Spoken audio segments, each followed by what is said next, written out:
Chris Prophy, musically obsessed. Chris Prophy, musically obsessed with vinyl CDs and cassettes.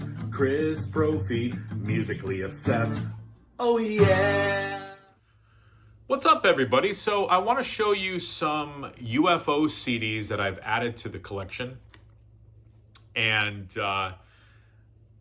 listening to these CDs over the last few weeks, I've realized how much I really like UFO. And I don't know why I don't pull out their stuff more often. It's probably because I've got so much music in the collection. Now, I've got a lot of the classics of UFO, like Lights Out and the live album Strangers in the Night and Phenomenon. But I've been trying to fill some holes with the later albums. And the ones that I'm going to be showing today are from the 2000s. Now, the one constant in UFO has been Phil Mogg, vocalist. His vocals, and if you know UFO, you know what I'm talking about. So strong. He's got that unique quality, but I would liken him to that soulful energy of like a David Coverdale. That I feel like they were both sort of cut from the same mold. And, I haven't really heard a bad UFO album. I mean, maybe somebody who's more of an expert on UFO, maybe you would say that there is a bad UFO album. The ones that I have and the ones that I've heard from like the classic years into what I'm going to be showing you today, all really good stuff. So I've been filling some holes. And, a couple of these, I had mentioned 2000 albums, but I've actually got their first two that I'm going to show you as well. So UFO 1 and UFO 2. Love these covers. These are sort of unique in the discography. I feel like these are a little bit more proggy, a little bit more experimental in terms of sound, but still really good. I used to have these in a cardboard sleeve version where it was bigger than like a standard CD, and that annoyed the heck out of me. So I ended up selling those and picking up the jewel case versions. So happy to have these back in the collection. I'm happy to have just like a standard jewel case, but great albums.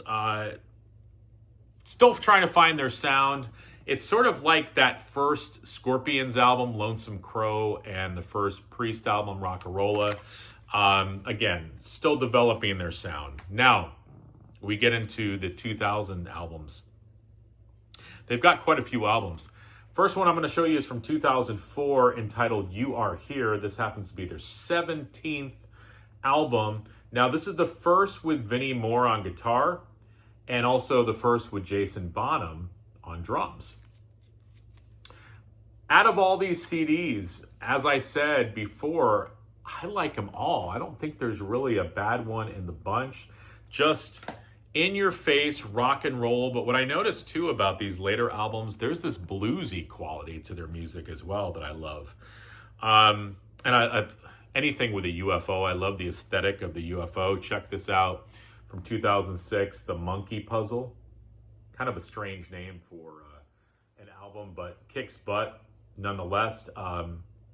You've got Andy Parker, who's returning on drums. He was the original drummer in the band. Now, this is the last album with founding bassist Pete Way. So if you're doing your UFO family tree, that's where this album fits in. And again, just really strong, hard rock, teetering on metal, bluesy riffs. Great stuff. 2009, The Visitor. The cover, this part of the cover kind of reminds me of the Moody Blues Long Distance Voyager. Again, this is from 2009. Still learning these albums, but if you like hard rock, you're gonna like these albums. Phil Mogg has not missed a beat with his vocals. This is an interesting album cover. This is their 2012 album, Seven Deadly. Check that out. Very colorful. And the music is colorful as well. Again, bluesy, hard rock, teetering on mellow, great stuff. Teetering on metal, I should say. Great stuff here. And then the other one, I used to have this on vinyl. And I got rid of it because, I don't know, I just wasn't listening to it. I'm like, if I'm going to listen to UFO, I'm going to listen to those classic albums. And this kind of started me back into listening to UFO again. I'm like, you know what? I'm going to pick that up again, but I'm going to get the CD version. And I'm talking about their 2015 album, A Conspiracy of Stars. Now, this is the last studio album of original material. They had an album that followed this with mostly covers on it. But this is the last studio album of original material. The only thing against this, I don't like the production on this album as much as the other ones. It's got sort of a drier production. It doesn't sound bad. It's just, for me, for my ears, compared to the other albums, I feel like the production's a little weak on here, but the songwriting's still there. The playing is still there. The instrumentation, the arrangements, everything is there. So there's definitely more holes to fill with UFO for me, and I'll also be pulling out those classic albums as well. What are some of your favorite UFO albums? I think I probably know, but what do you think of these later albums in the 2000s and so on? What do you think of the first two? Because they are different. Let me know in the comments below. All right, everyone.